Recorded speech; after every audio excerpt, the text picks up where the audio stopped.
আগে ভাবতাম যে ভিডিও করে ফেসবুকে আপলোড করে ফেললে পরেই বোধহয় লাখ লাখ ভিউজ চলে আসবে আর ভিডিওটাও ভাইরাল হয়ে যাবে। কিন্তু 7 থেকে 8 মাস ধরে ফেসবুকে আর ইউটিউবে কাজ করার পর আমার যে এক্সপিরিয়েন্স হলো, তাতে আমি বুঝতে পারলাম যে শুধু ভিডিও আপলোড করে টাইম টু টাইম আপলোড করে দিলেই হবে না।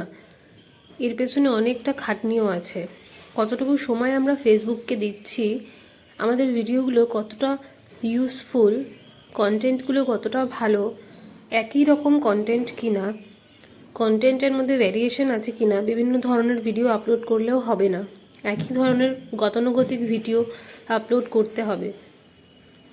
এবং ভিডিও আপলোড করার পাশাপাশি টাইমলাইনে আসা প্রত্যেকটা ভিডিও দেখে লাইক কমেন্ট শেয়ারও করতে হবে, তবেই বাড়বে এঙ্গেজমেন্ট আর তখনই হবে ভিডিওগুলো ভাইরাল।